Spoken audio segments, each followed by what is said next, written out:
When Washington passed a $787 billion stimulus bill, we were nervous because they just spent $700 billion to bail out Wall Street. And on the state level, as a governor, we knew that a lot of that money came with fat strings attached. The federal government was going to have more control over our states. They were going to disrespect the 10th Amendment of our Constitution by essentially bribing us with, take this federal money, and then we're going to be able to mandate a few more things on you, though. I joined with other conservative governors around the nation in rejecting some of those dollars. Legislators turned out to be, though, nothing to applaud because legislators then were threatening lawsuits if governors didn't take the money, and I vetoed some of the funds that I knew we couldn't maintain the programs that we were going to pay for with these borrowed, printed up, invented dollars out of nowhere. But lawsuits were threatened.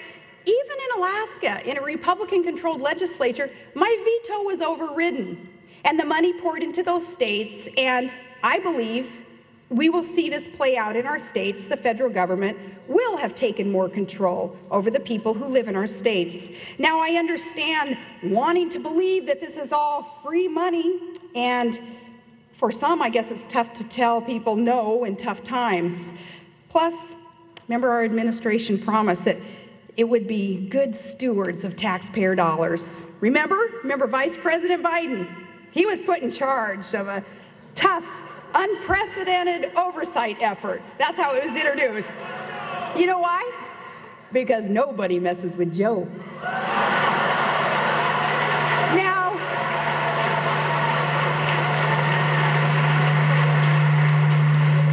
this was all part of that hope and change and transparency, and now a year later, I got to ask those supporters of all that, how's that hopey, changey stuff working out for you?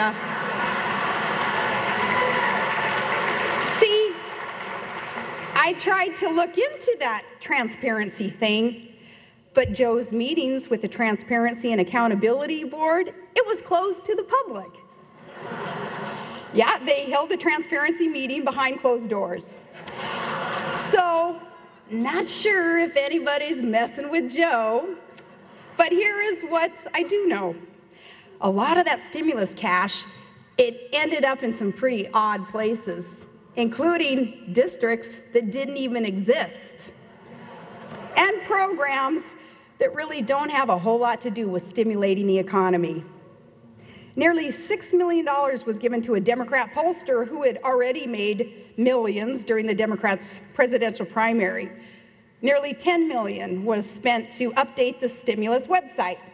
And one state even spent $1 million to put up signs that advertised that they were spending the federal stimulus projects, or as someone put it, this was $1 million effort using your money to tell you it's spending your money.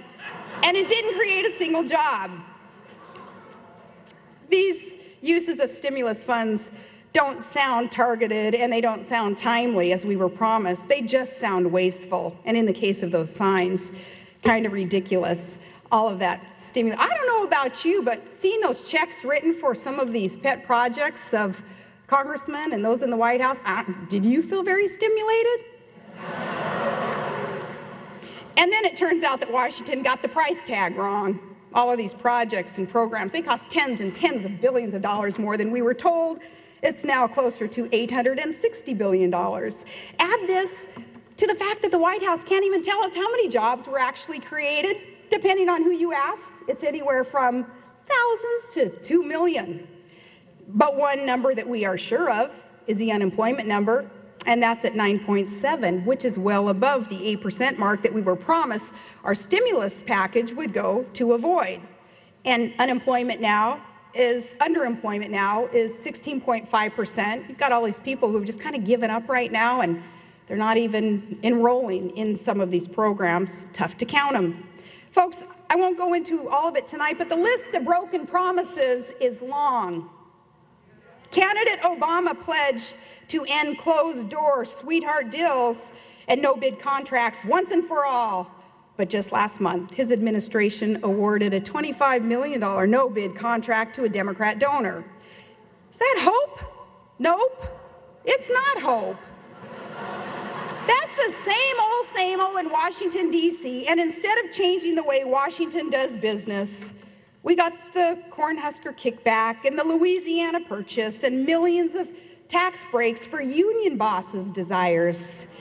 The promised ban on lobbyists in this new administration, they handed out waivers left and right, and there are more than 40 former lobbyists who now work at the top levels in this administration. And these days, most members of Congress, they don't get to read the bill before they have to vote on it, much less the pledge that a bill wouldn't be signed into law until we all had 5 days to review it online. So, see, it's easy to understand why Americans are shaking their heads when Washington has broken trust with the people that these politicians are to be serving. We're drowning in national debt, and many of us have had enough.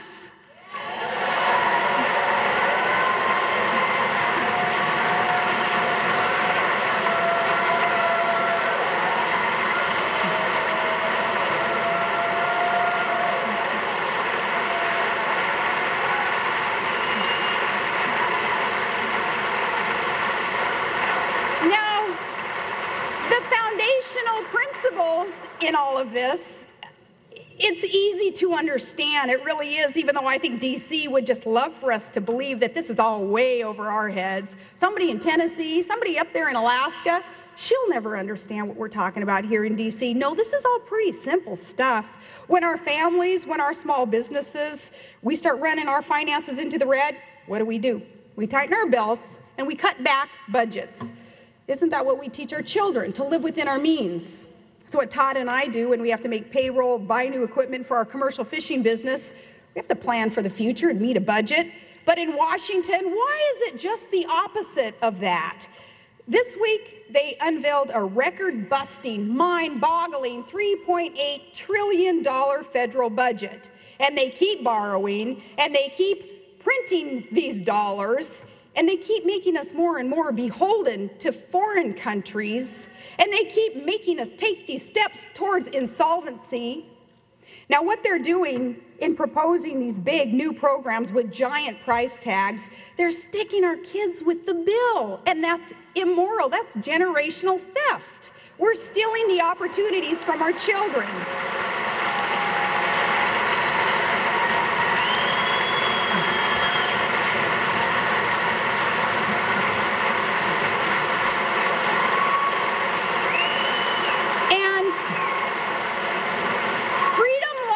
Around this country need to be aware that all of this makes us more beholden to other countries. It makes us less secure. It makes us less free, and that should tick us off.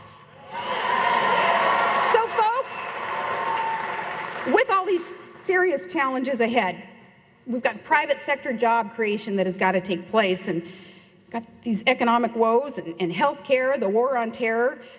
But as the saying goes, if you can't ride two horses at once, you shouldn't be in the circus. So here's some advice for those in D.C. who want to shine in the greatest show on earth.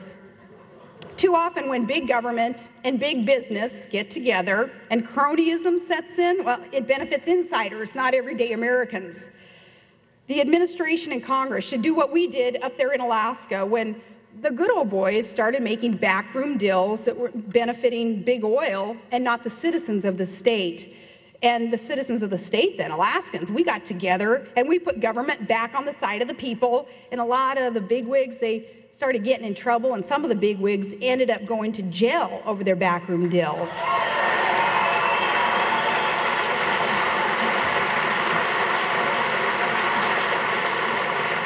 Our government needs to adopt a pro-market agenda that doesn't pick winners and losers, but it invites competition and it levels the playing field for everyone. Washington has got to, across the board, lower taxes for small businesses so that our mom and pops can reinvest and hire people so that our businesses can thrive. They should support competition, support innovation, reward hard work.